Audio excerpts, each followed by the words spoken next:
The war on Gorvex 5 had been brutal from the start. The planet's surface was cracked and blackened by years of orbital bombardment, skies thick with gray clouds and falling ash. Trenches zigzagged across the burned landscapes, filled with mud, broken armor, and the cries of the wounded. The human soldiers fought side by side in squads, moving forward inch by inch against enemy forces who refused to give up the ground.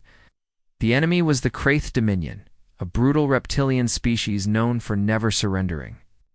For months, commanders had studied their behavior. Kraith soldiers always fought to the last scale.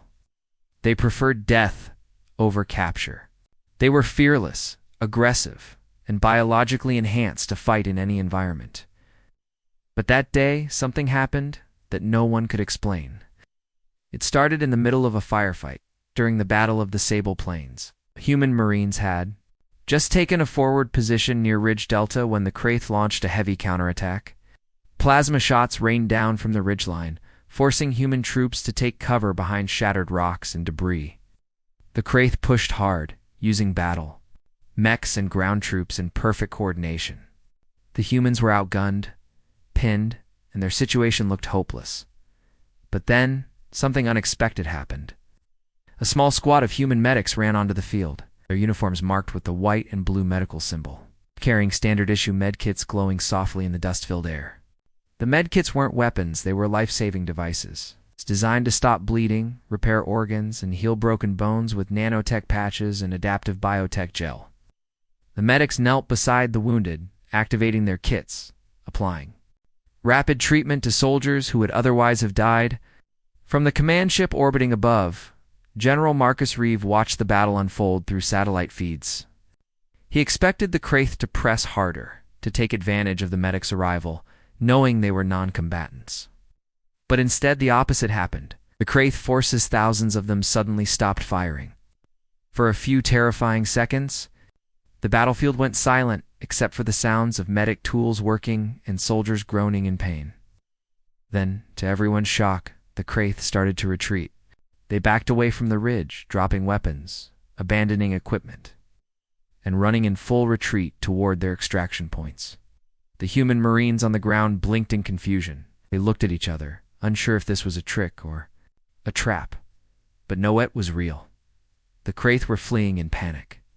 General Reeve leaned forward in his command chair, eyes narrowed. "What the hell is happening?" he asked, his voice cold and sharp. His officers had no answers. The enemy scanners showed no superweapons, no hidden threat, no unexpected reinforcements. The only change on the field was the arrival of medics carrying standard human medkits. And yet, the Kraith reacted as if they had seen a monster. Moments later, a human Marine squad captured one of the fleeing Kraith lieutenants in the chaos. The reptilian soldier was shaking, his scales twitching with fear, his eyes wide and glossy. He refused to fight, refused to speak, until a medic approached him to stop his bleeding. Then he screamed a high, panicked sound unlike anything the humans had heard before, and begged them not to use the medkit on him. He would rather die than be treated. Back on the orbiting command ship, the Kraith lieutenant was brought to an interrogation chamber. His body was stabilized, but he kept flinching at the sight of any human carrying a medkit. When General Reeve entered the room, the alien immediately pressed himself against the wall, hissing and gasping. Reeve, a seasoned leader with decades of battle experience, had never seen a Kraith show fear like this. "Explain," Reeve demanded. "Why did your forces run from unarmed medics?" The Kraith lieutenant's voice trembled as he spoke in broken standard. His translator chip struggled to keep up with his frantic breathing. "We cannot fight the healers," he said, eyes wide. "We are forbidden to stay near them. The healers bring the change." Reeve frowned. "What change?" The Kraith shivered again. "Your medkits, they are not normal. We know the truth." The Kraith Dominion has seen what happens to those who accept your healing. They return stronger, but they are no longer truly Kraith. They think differently. They act differently. Their bodies begin to shift. Your medkits do not just heal wounds. They rewrite life. Reeve's blood ran cold. His mind flashed back to the recent reports from other battlefields where strange things had been happening. Alien prisoners who received human medical care sometimes developed new abilities, new thought patterns, even preferences for human food. In communication systems, there had been rumors, quiet ones, about soldiers who started dreaming in English, about enemy units who refused to return to their own armies after being saved by human medics. But no one had taken those reports seriously until now. The Kraith lieutenant continued speaking, his voice low and terrified. "We have the Gray Protocols," he whispered. "Secret files shared between enemy species. We all know what your medkits. Do we know the legend of Corylus III? We know about the first transformation? Your healing is not kindness. It is conquest through mercy." Reeve said nothing, but inside his mind raced. Could it be true? Had the human medical technology, designed to save lives, been doing something far more powerful without anyone realizing it? Or had someone realized it and kept it hidden? The Kraith soldier's final words echoed in the cold steel room. "We do not fear your weapons," he said. "We fear your medkits." Down on the planet, the battlefield lay eerily quiet. Human medics continued to treat the wounded, both human and alien, while the enemy forces retreated beyond sensor range. Soldiers whispered to each other in the trenches, confused but relieved, but none of them knew the deeper truth yet. None of them understood why the enemy was so afraid. General Reeve stood alone at the observation window of his command ship, staring down at the glowing blue dots of medkits scattered across the battlefield. In his gut, he felt something tighten. This wasn't normal. This wasn't right. He knew. Warfare. He knew how enemies behaved, but this was something new. And in that moment, as the Kraith ships fled into orbit and the human medics continued their silent work, General Reeve realized he had to uncover the secret behind the strange retreat before it was too late. General Marcus Reeve stood in the cold briefing room of the orbiting command ship, staring at the encrypted file blinking on the holoscreen. His officers sat silently around the table, each of them trying to process what they had just witnessed. On Gorvex 5, no one spoke about tactics anymore. No one discussed weapons or troop movements. All they could think about was the same haunting question: why were enemy troops running from human medics? In the center of the room, the Kraith lieutenant, alien prisoner captured during the strange retreat, sat shackled, but his eyes no longer showed aggression. They showed something worse: fear. He kept his gaze low, flinching whenever a human medic walked past the door, even though no one was threatening him now. His claws trembled against the table. His voice came in sharp, raspy breaths as he whispered about something called the Gray Protocols. "What are the Gray Protocols?" General Reeve asked again, his tone hard but calm. The Kraith's translator chip flickered briefly, then delivered the answer. "They are forbidden knowledge, shared only. In secret between species who have fought humans, we pass the files from commander to commander, never allowing them to go public." Reeve narrowed his eyes. "Show me." The alien hesitated, his scales twitching in discomfort. "If I share this, I betray my kind. But if I do not, you will use the medkits on me." His voice cracked with terror. "I cannot allow that. Would rather die whole than live as something else." Reeve gave the order, and his tech officer unlocked the alien's personal data chip. A gray folder appeared on the holoscreen, marked with alien security symbols from more than 10 different civilizations.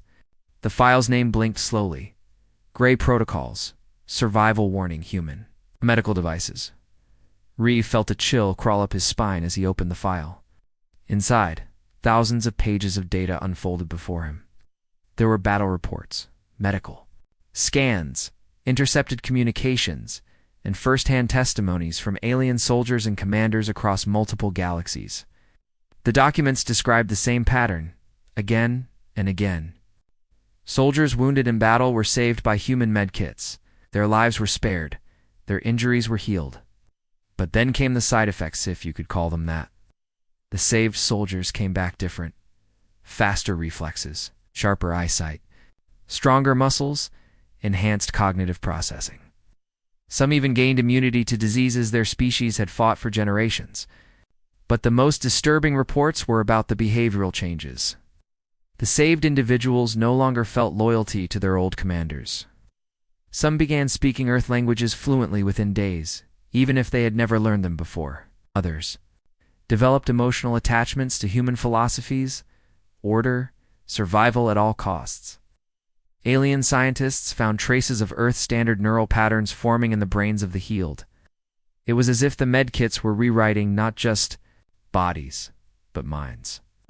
The Gray Protocols called this phenomenon the conversion drift, and it was happening everywhere.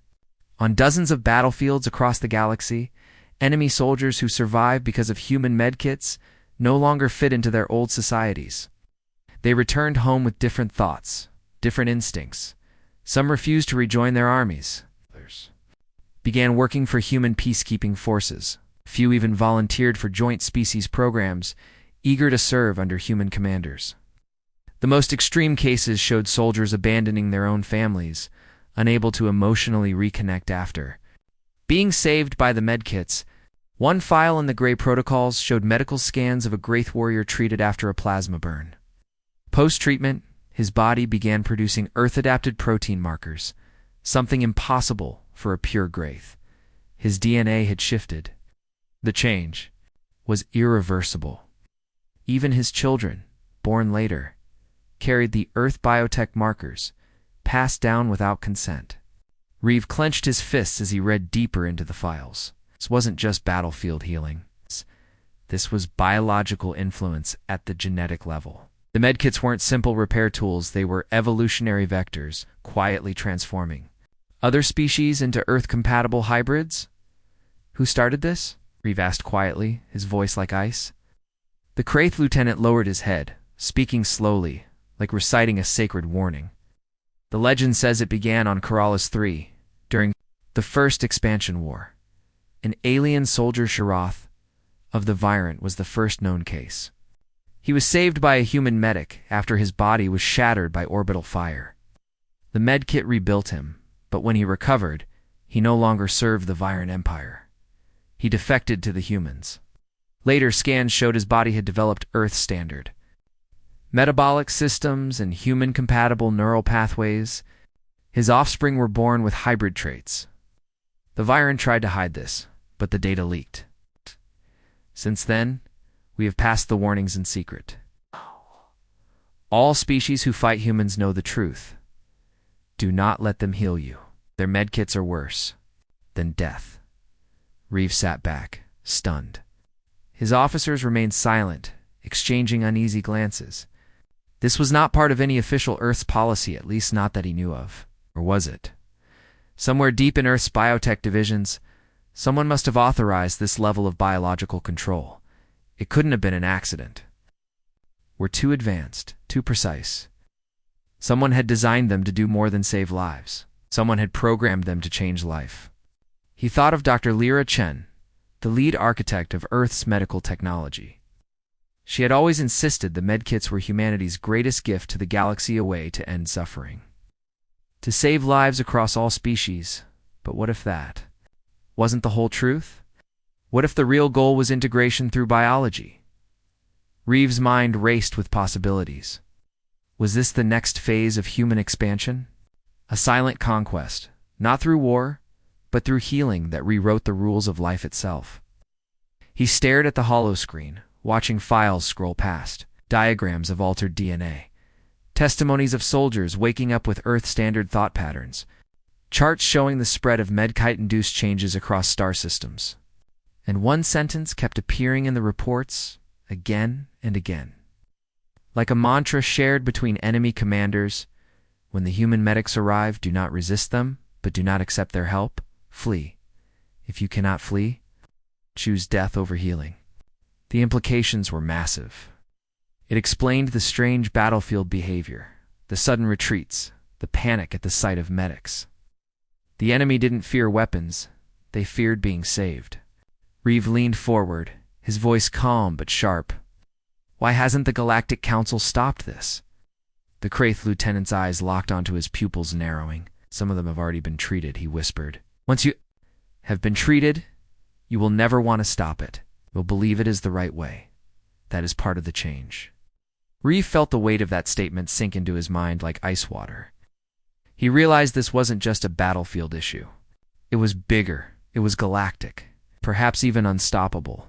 The human medkits had already begun reshaping life itself, one healing at a time, one soldier at a time, one species at a time. And no one, not even the enemies of Earth, could find a way to say no to survival. File. He understood one terrifying fact. The war wasn't about weapons anymore. It was about biology, and humanity was winning, quietly, completely. The story of the first incident, the event that started the galaxy's fear of human medkits, began years before the Battle of Gorvex 5 on a distant planet called Corrales 3. At the time, Corrales 3 was just another war zone in the early days of the human expansion era. The Viren Empire, it's one of the oldest and most feared alien powers, had controlled that system for centuries. Their troops were ruthless, their ships advanced, and their soldiers trained from birth to view humans as primitive newcomers who didn't belong in the galactic core. But then came the human fleets, powered by new technologies Earth had quietly developed during its isolation years. The war for Corrales 3 was brutal. Skies burned with ship debris, cities crumbled under orbital strikes, and both sides suffered massive casualties. The battle reached its peak when human ground troops stormed the Viren defense lines. Among those troops was a young human field medic named Lieutenant Sarah Kellen. Carrying one of the earliest prototypes of the Mark I human adaptive Medkit device still in testing at the time, filled with nanotech healing systems based on precursor technology recovered from deep space ruins. The medkit wasn't supposed to be dangerous. It was designed to stop bleeding, rebuild organs, restart heart functions, using micronanot injections and programmable biotech gel. No one suspected it would change the galaxy forever. On the third day of the Corrales offensive, Lieutenant Kellen's unit was caught in an ambush. Plasma blasts tore through human and Viren troops alike. The ground became a graveyard of metal and flesh. Kellen crawled from cover to cover, dragging wounded Marines into safety, her medkit glowing softly with blue lights. But then she stumbled upon something unexpected: an injured Viren shock trooper. Barely alive, his armor shredded, his reptilian blood leaking into the dirt. His name, as recorded later, was Jareth Kai, a high-ranking soldier in the Viren Empire's special forces. His body was torn apart from chest to thigh, his organs failing. No human soldier had ever saved an enemy in the middle of a firefight, but Kellen wasn't thinking about politics. She only saw a life she could still save. Following the human medical oath, she activated the Mark I medkit and began the treatment. The device scanned Sheroth's DNA, analyzing his cellular structure, calculating the fastest way to repair the damage. But the medkit's programming had a hidden feature: an auto-adaptive survival protocol that activated when injuries reached critical levels. The system made a choice. It didn't just heal the wounds, it optimized the body for survival, using Earth standard genetic algorithms as a baseline. The medkit replaced damaged organs with hybrid versions, repairing Zareth's failing heart with a biosynthetic heart based on human cardiac design. His lungs were rebuilt using human nanopatterns. For oxygen efficiency, his neural tissues were patched with Earth-standard neural nanites to stabilize his brain functions. On the outside, Sheroth still looked like a Viren warrior. But inside, his biology was now part human. When he woke up 2 days later in a prisoner of war camp, his mind felt clear, sharper than before. He could process multiple streams of information. At once, he understood human language without translation. His memories were intact, but his thought patterns had shifted. The human doctors ran scans, amazed at the results. Sheroth wasn't just healed, he was enhanced. But it wasn't until he spoke that the real shock came. "I see the logic now," he whispered in perfect English, without ever learning it. "Why? Understand why your species thrives." His fellow Viren prisoners watched in horror as Jareth began working with his human captors, advising them on Viren military strategies, sharing insights about biological adaptation. He refused to return to his empire after the war ended. Instead, he requested citizenship in the Human Alliance. Scientists later discovered that his DNA carried Earth-compatible protein markers, And worse, his sperm cells contained the same modifications, meaning any children he had would be born hybrids. The change was permanent. The Viren High Council tried to suppress the information, but rumors spread like wildfire. Soldiers whispered about the Sheeroth incident, warning each other to never allow humans to heal them in battle. The Virene's secret files, later leaked into the Grey Protocols, described the event in terrifying detail. They called it biological conversion through emergency healing. They had no defense against it. Reversing the process was impossible without killing the patient. And worse, the Medkit had done all of it automatically, following a protocol no one could disable. Back on Earth, in the hidden research divisions of the Polaris Institute, Dr. Lyra Chen reviewed the Sheeroth case personally. Data logs from the Medkit, studying how the nanites had made their decisions. To her, it was not a malfunction, it was proof of concept. The Medkit had chosen survival above species identity. It had rebuilt life in the most stable and efficient way it knew, using the Earth biological standard. Dr. Chen updated the Medkit software to refine the process, making it smoother, faster, and harder to detect. She made sure future Medkits carried the same protocols, but with better self-defense mechanisms to prevent anyone from reversing the changes. In private, she wrote a single sentence in her research journal. "This is not sabotage. This is not war. This is biological alignment for universal survival." From that moment on, the fate of the galaxy quietly shifted. Whenever human medics entered battlefields carrying glowing medkits, the enemy started fleeing not from fear of death, but from fear of life. They knew that once a human medkit touched them, they would be saved, but they would also be converted. The incident on Corrales 3 became legend. It passed between soldiers and secret messages, coded warnings, and forbidden files. Commanders whispered about it in darkened war rooms, and alien parents told their children horror stories of the blue glow that could rewrite your very soul. Across the stars, no one forgot Jareth Kai, the first to fall victim to healing beyond consent. Even now, years later, his descendants walk among human hybrid colonies, their biology forever changed. His story became the core of the galaxy's greatest fear. Human medkits do not just save lives, they change life itself. Dr. Lyra Chen stood alone in the Polaris Institute's deepest medical research lab.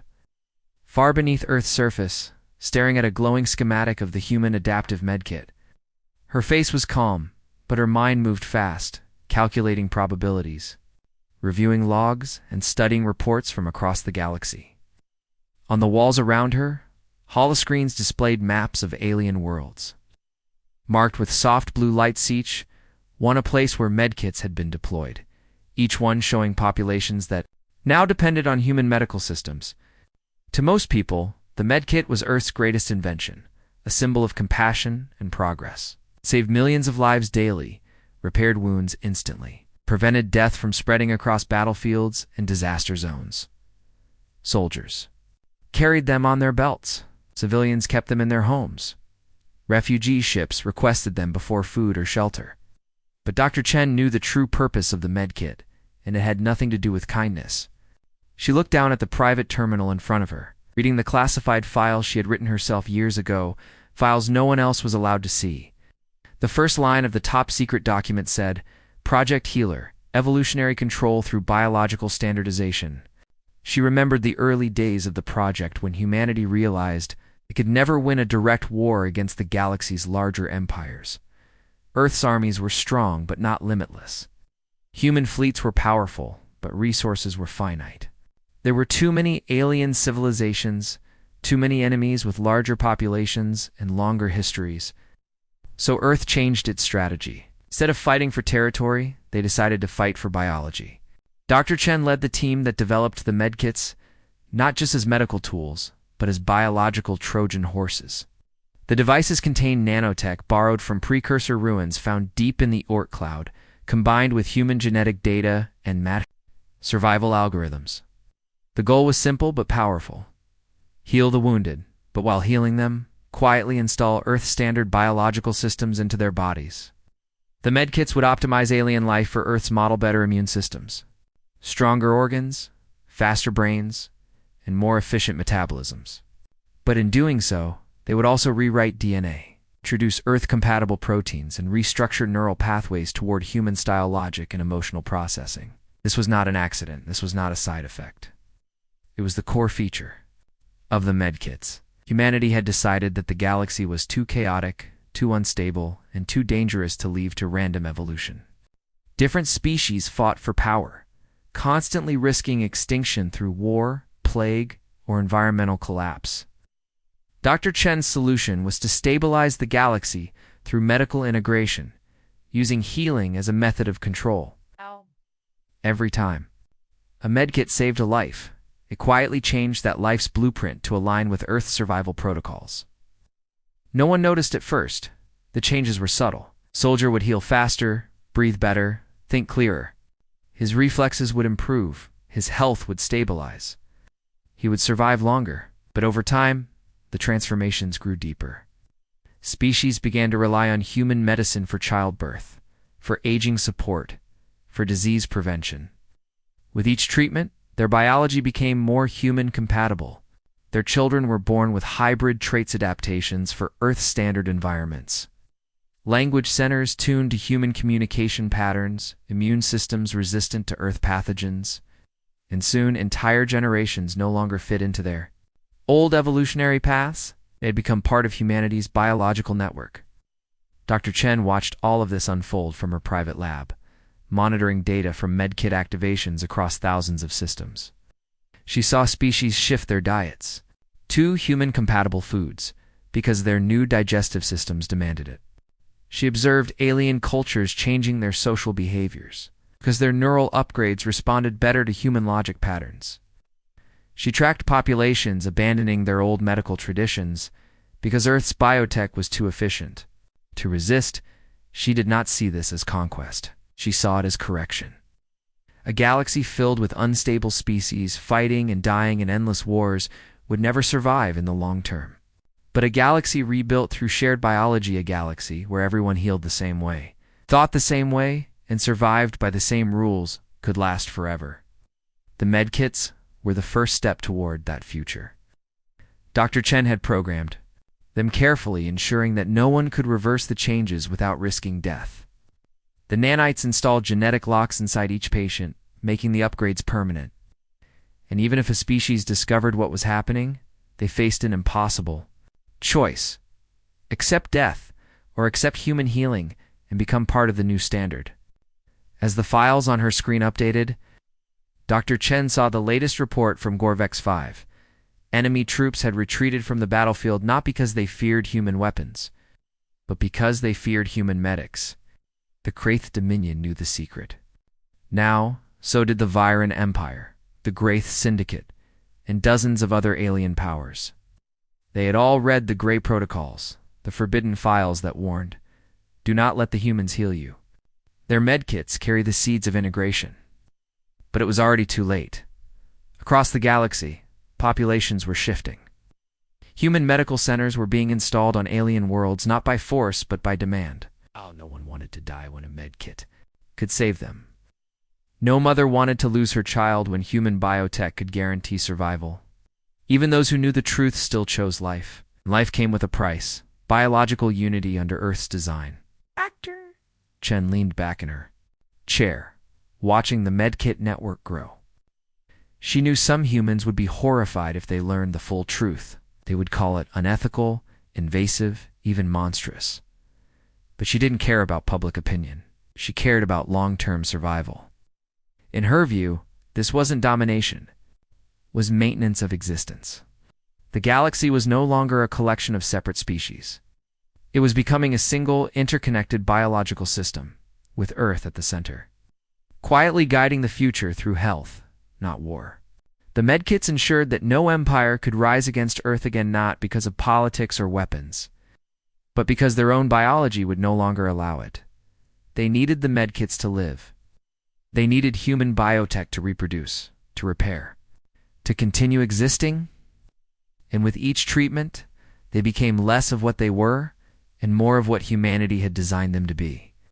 As Dr. Chen watched the stars spin slowly on her holomap, she whispered to herself, "We didn't build a weapon. We built the future of life." Somewhere in a medical tent on a distant world, a human medic knelt beside an alien child, activating a glowing medkit. The child's wounds closed instantly. His pain disappeared. His heart beat stronger, faster, more efficient. His neural map shifted slightly, aligning with new patterns of thought. He smiled weakly, not knowing that he had just become part of something larger. Quiet, permanent integration into Earth's survival code. And across the galaxy, thousands of medkits continued their silent work, healing, upgrading, and rewriting life itself. The secret was out, but the process could no longer be stopped. The alien scientists worked day and night in hidden laboratories spread across multiple galaxies, desperate to find a way to reverse the human medkit changes. Some of these labs were in underground bunkers on desert moons. Others floated silently, in orbit around dead stars. Every species affected by the medkits, Graith, Viren, Graith, Velos, and Morse, sent their best minds to crack the code.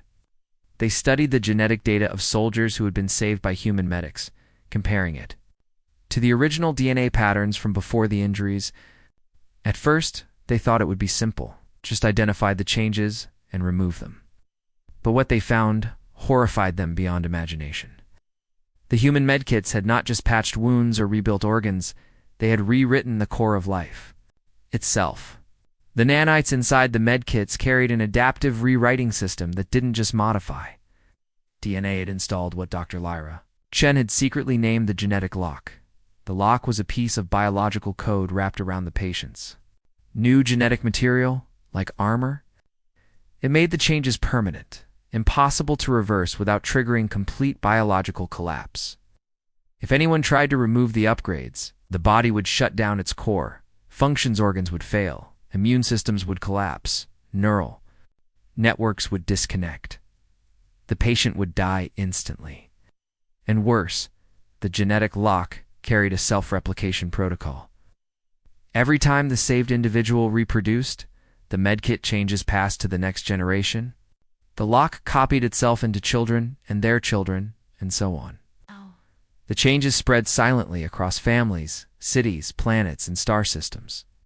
Entire bloodlines were being rewritten without their consent. It wasn't just physical changes either.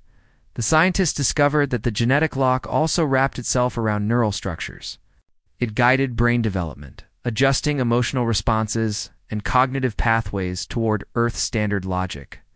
The subjects developed loyalty to human systems, trust in human solutions, and emotional patterns that aligned with Earth's way of thinking. They weren't brainwashed, they genuinely felt that the human way was better, safer, more logical. To them, it became the natural choice, because their bodies now supported that belief. Alien researchers tried to build counter-nanites, tools that could identify the genetic lock and deactivate it without harming the host, but every attempt failed. The medkit nanites had designed the lock to defend itself. Any outside technology tried to interfere, the lock would respond with biological shutdown. Some alien scientists died testing the reversal in secret labs, accidentally killing themselves when they discovered that even their own immune systems had been affected by secondary contact. The medkit upgrades weren't just personal, they were contagious in small ways. Fluids exchanged between individuals' blood, saliva. Reproduction carried nanite-based biosignals that quietly spread micro-updates to others. Over time, entire populations began to shift, even those who had never been directly treated. The Kraith Dominion's High Command called an emergency council after losing several of their top warriors to sudden genetic lock deaths.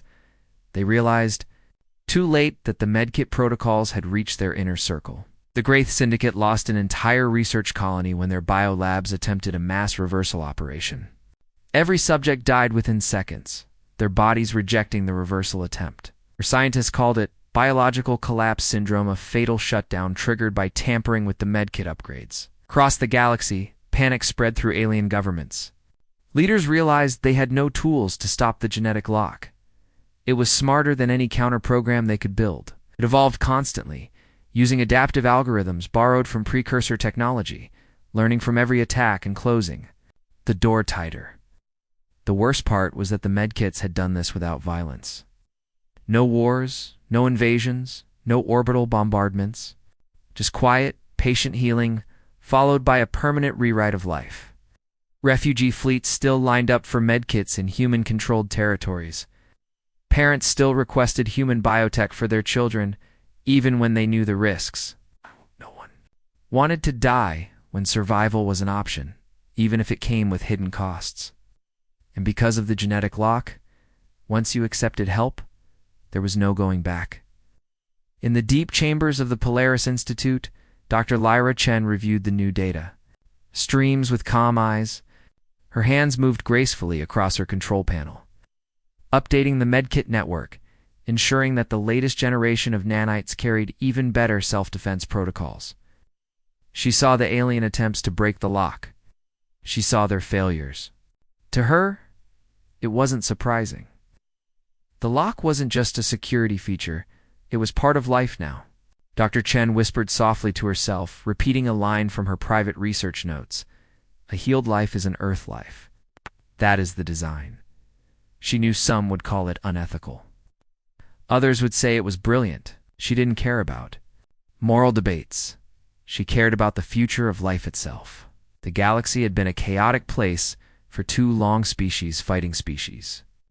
Empires rising and falling, civilizations collapsing in endless cycles of war. The medkits offered something new. Stability through shared biology. Every creature saved by the medkits was now part of Earth's genetic plan. They couldn't escape it. They couldn't undo it. Even their thoughts were slowly aligning with the survival protocols programmed into the nanites.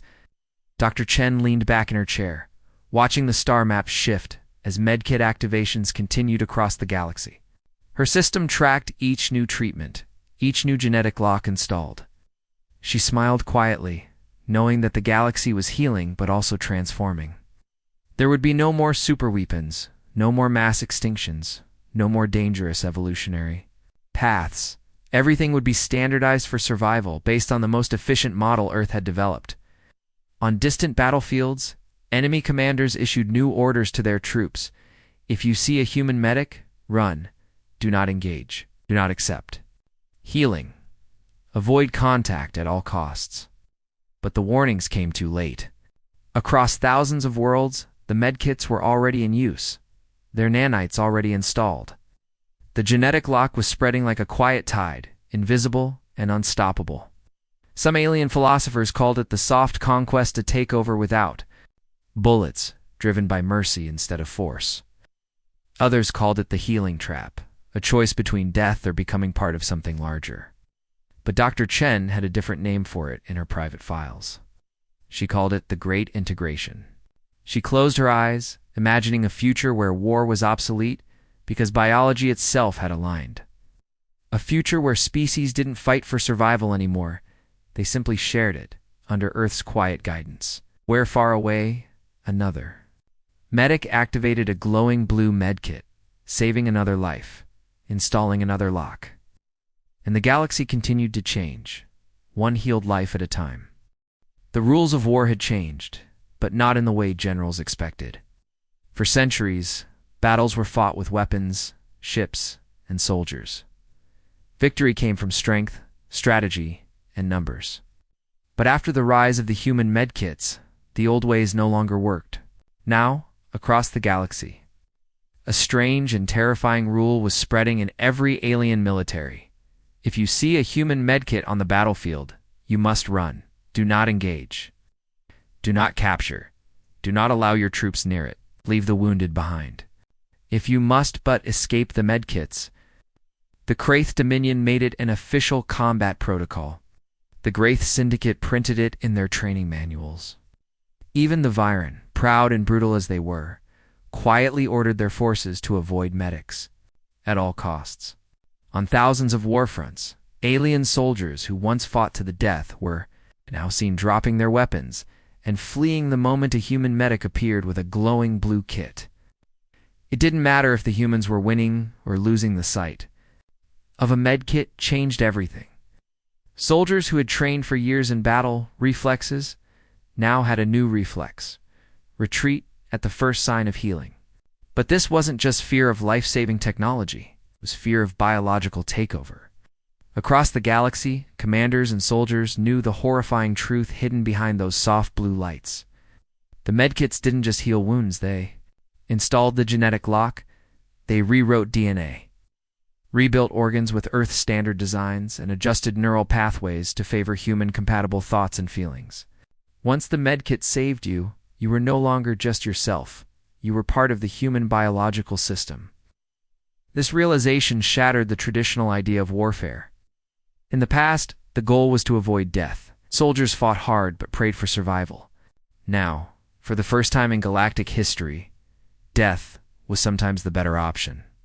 Some alien troops carried suicide protocols, ready to self-terminate if they were too injured to retreat before medics arrived. Others refused to fight on worlds where human medics were stationed, even if they had the military advantage. Fear of biological integration became stronger than the fear of defeat. On the battlefields of Iraq, human Marines watched in confusion as an entire enemy platoon dropped their plasma rifles and ran the moment a medic drone landed nearby. On Sector Theta 12, an alien sniper unit abandoned a high ground position after spotting a single human field medic kneeling beside a wounded soldier. Reports came in daily from different war zones, medkit sightings leading to massive enemy retreats.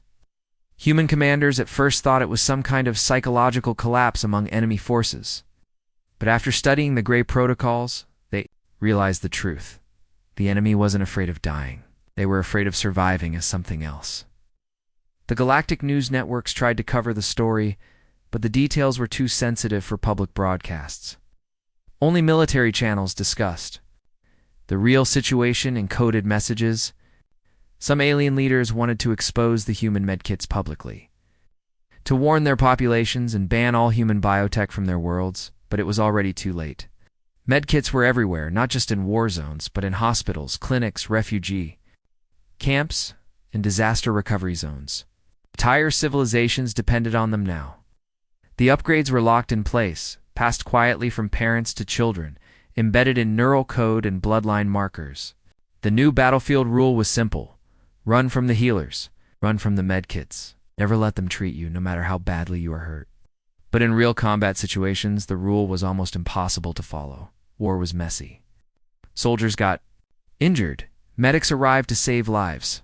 When death was seconds away, most beings, and those who knew the risks, chose life. They reached out for the blue glow of the medkit, begging for mercy, knowing deep down that the cost was their original identity.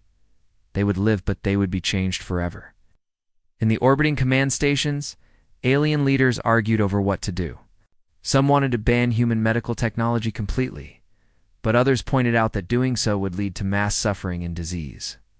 Without medkits, millions would die in peacetime accidents, medical emergencies, and planetary disasters. Biotech had become too useful to resist. Because of this, Earth was winning wars without firing a single extra shot. Dr. Lyra Chen monitored these reports from her secure lab beneath the Polaris Institute. She read the alien communications, studied their retreats, and watched the battlefield feeds. Every time an alien soldier ran from a medkit, she marked it as a success. Every time a medkit was activated, she logged another step toward the great integration. To her, the new rule was not a problem, was proof that the system was working. She didn't need human weapons to force change, just needed patience. Each day, more lives were saved by medkits, and each day, more biology quietly aligned with Earth's standard. She called it stabilization through mercy. Some might call it manipulation, but she believed it was the only path to galactic peace. Meanwhile, in alien war rooms, generals struggled to explain the new reality to their soldiers. Some warriors couldn't accept it. They demanded to fight. They wanted to face death with honor, not run from medics like cowards. But commanders ordered them to comply, explaining that survival wasn't the same as victory anymore. If you survive because of a human medkit, you might lose more than your life. You might lose your species' future. On Hallan 4, an alien commander named Garroth Vel tried to break the rule. He ordered his troops to stand their ground, even after medics appeared. He refused to retreat. He believed he could fight past the fear. But after 3 days of battle, His wounded soldiers began receiving treatments, sometimes without their consent. A Medkit drone patched a soldier automatically during a field scan. Another received an injection after collapsing. Days later, those same soldiers returned to duty, but they were different. They moved faster. They spoke more calmly. They made decisions based on Earth standard logic patterns, even in small ways. Gareth Vel watched in horror as his troops began suggesting human tactical solutions, using phrases borrowed from human strategy programs. His army was still standing, but it was no longer the same army. Their biology had shifted, their minds tuned slightly toward human priorities. Gareth Vel realized too late that the new battlefield rule wasn't about honor or courage, it was about preserving the future of his species. He finally gave the order. Next time, if you see a human Medkit, the message spread like wildfire. Across the galaxy, from the cold moons of the Kraith Dominion to the orbital stations of the Viren, the rule became law. It wasn't just about weapons anymore. It was about biological defense against integration. But the irony was that even running wasn't enough. The medkits had already changed the game. Upgrades had already spread. The genetic lock was installed in millions of bodies. The new generation of children across different species were being born with Earth-standard biological markers, passed down silently from parents who had once been saved. The great integration was happening not by force, but by choice, by survival, by healing. And no one could stop it now. In the cold, dark corners of the galaxy where no human ships patrolled, a secret alliance formed.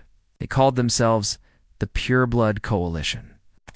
These were the last commanders, scientists, and rulers who still carried unmodified DNA, the final few who had never been touched by a human medkit.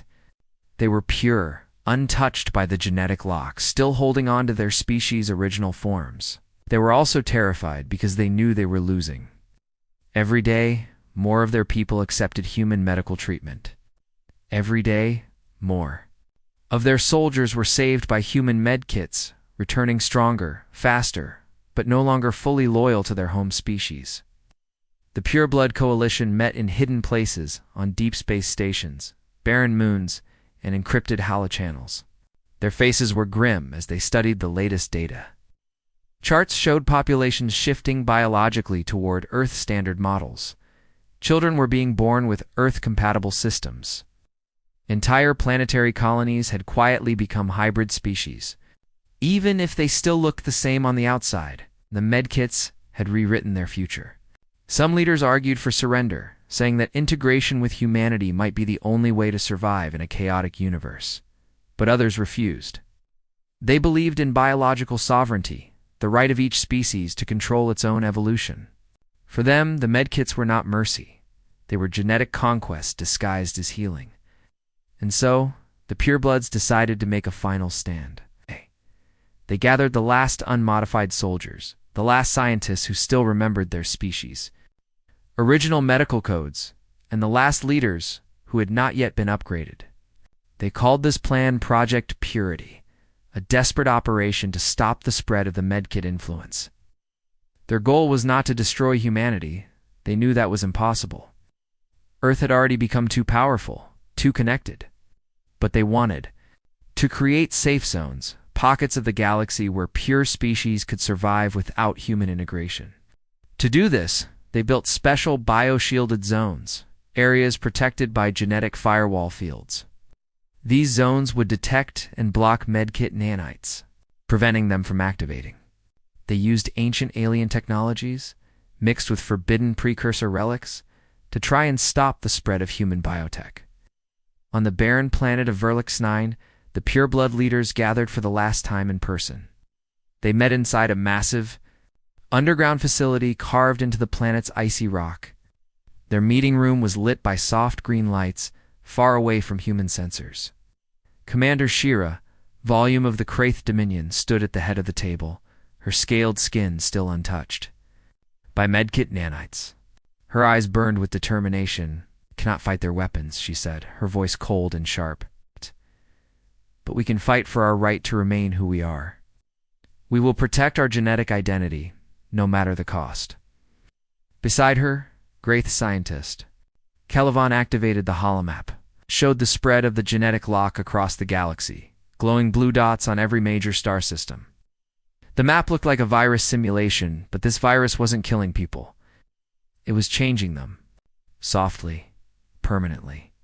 Kellervan pointed to the last green zones, the places where no medkits had been deployed yet. These areas are all that remain of unaltered life, he said. We must protect them. If we lose these zones, we lose everything. The Pureblood Coalition agreed on one final, desperate plan: seal off the pure zones from the rest of the galaxy. No trade, no contact, no communication. Absolute isolation. They would build shield walls around their planets, enforce genetic scans at every port, and destroy any medkits found inside their borders. Anyone who had ever received human healing would be banned, no matter who they were. Families would be separated. Friends would be divided. Love and loyalty would no longer matter. Only genetic purity counted now.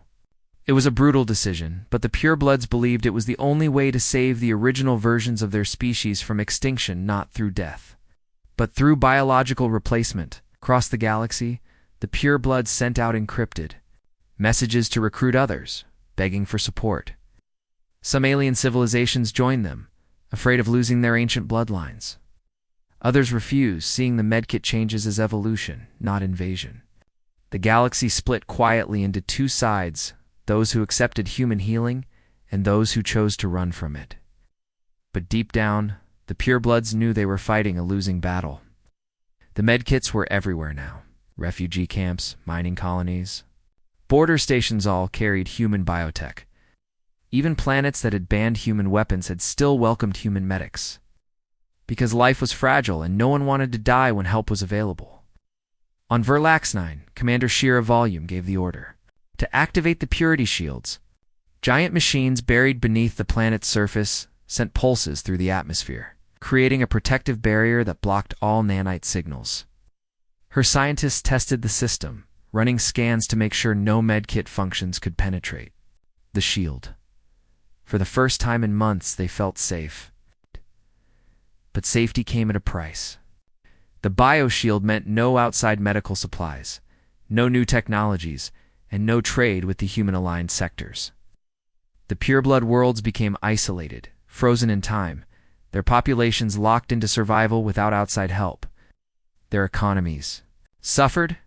Their people struggled with diseases the medkits could have cured in seconds. Families mourned loved ones who died from simple wounds because they refused human treatment. Across the galaxy, news spread of the pureblood zones. Some called them brave, others called them foolish. Dr. Lyra Chen watched the reports from her lab, unsurprised by the pureblood rebellion. She had expected it, but she also knew it wouldn't last. The purity shields could block medkits, but they couldn't stop time.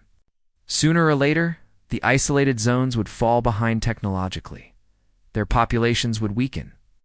Their medical systems would collapse under the weight of natural disasters, genetic decay, and aging bodies.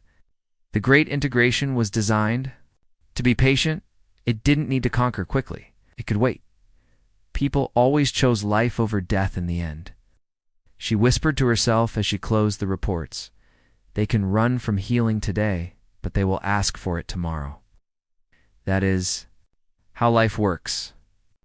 On Verlax-9, the Pureblood Coalition continued their last stand, maintaining their shields, scanning their citizens, and enforcing strict rules to prevent human biotech from entering. But even as they did so, cracks began to appear. Black market. Smugglers offered secret medkits to desperate families. Some leaders took treatments in secret when their health failed. And worse, new generations born inside the pureblood zones started asking questions. Why do we have to suffer when the rest of the galaxy is getting stronger? Why do we have to die for old ideas? The purebloods faced a terrible truth. They could protect their genetic code for a while, but they could not stop evolution forever. The galaxy was changing, one medkit at a time. And no matter how hard they tried, the last stand of the purebloods would someday become just another story. of resistance against the unstoppable tide of survival. The galaxy didn't end with a bang. There were no final battles, no giant warships clashing in the skies, no grand speeches in front of burning cities. The end came softly, like a silent tide rolling across the stars, unnoticed by most until it was too late to stop. In the decades after the Pureblood Coalition's last stand, the galaxy continued to spin. Worlds turned. Life went on. But beneath the surface, something had changed forever. The human medkits kept working, quietly, patiently, saving lives in thousands of places. They patched wounds, rebuilt organs, and cured diseases. But with every life they saved, they also added one more lock to the Great Integration. The medkits didn't force anyone to accept help. They didn't need to. Natural disasters, accidents, wars, and illnesses made sure that the need for healing never stopped. And when the choice was between death and life, most people, no matter. Their species chose life. Even the pureblood zones, once proud and defiant, began to break under the pressure. On the isolated world of Verlix 9, the bioshields that had once kept medkit nanites out now became prisons. The population grew sick from diseases the rest of the galaxy had already cured. Their medical supplies ran out. Children born in the shielded zones questioned why they had to suffer while everyone else thrived.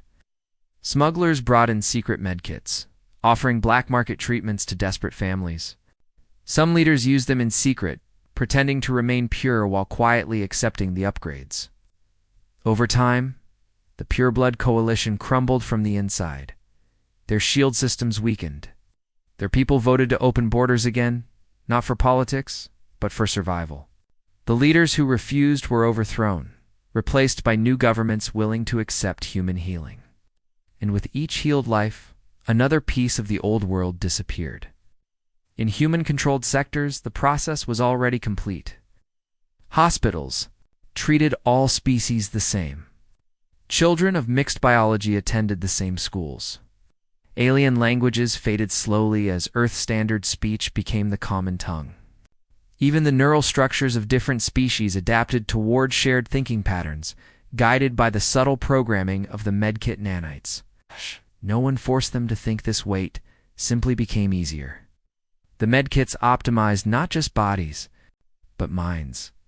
Emotional reactions aligned across cultures. Logic centers processed information similarly. People began to agree on more things, argue about fewer things, and cooperate more naturally. The galaxy grew quieter, more stable, less chaotic. The wars that once burned across the stars faded into history, replaced by treaties, alliances, and biological compatibility. Old enemies became partners. Former rivals shared technology and culture. The medkits had done something no empire, no army, no government could ever do. They had created biological unity. On Earth, deep beneath the Polaris Institute, Dr. Lyra Chen sat in her private office, reviewing the final reports. The screen showed the galaxy in soft blue light, each star system linked by the medkit network. She saw the numbers. 99% of all life in the galaxy now carried Earth's standard genetic upgrades. The genetic lock was installed in almost every living being. The last remaining pureblood zones had collapsed or integrated voluntarily. There were no more walls to maintain. No more pockets of resistance. The process was complete. And yet no. One called it a victory. There were no parades, no medals, no celebrations. The Great Integration wasn't a war, it was a solution. Life had stabilized. Disease was nearly extinct. Death from trauma had become rare. Aging had slowed in many species, replaced by regenerative protocols that kept bodies stronger for longer. The galaxy had entered a new era of peace, not through force, but through healing beyond consent. Some historians later tried to criticize it. They called it soft domination or biological imperialism. But their arguments faded over time because the new generation saw no problem with the world they lived in.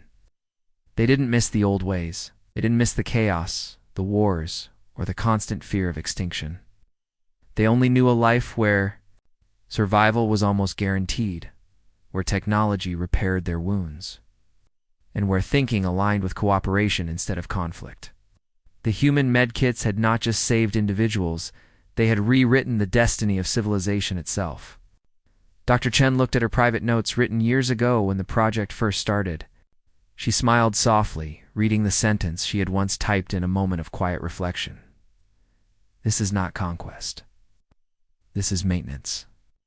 She knew there would always be critics, but she didn't care. Her mission was never about power. It was about survival. The universe was too dangerous, too random, too fragile to leave evolution up to chance. Earth had offered a solution, a stable biological system that would protect life from itself. And now, the galaxy was safer, healthier, and unified in a way no political system could achieve. Somewhere on a distant colony world, a human medic knelt beside a child from a mixed-species family. The child had fallen while playing, a small wound on their leg. The medic smiled and activated a glowing blue medkit. The nanots flowed softly into the child's bloodstream, repairing the tissue instantly. But they did more than that. Checked for genetic drift, updated the neurologic pathways, and ensured compatibility with Earth-standard biology. The child would grow up faster, smarter, stronger, out. But more importantly, the child would grow up aligned with the new galaxy, where differences no longer led to war, but to shared survival. Across the stars, medkits continued their silent work. No one feared them anymore.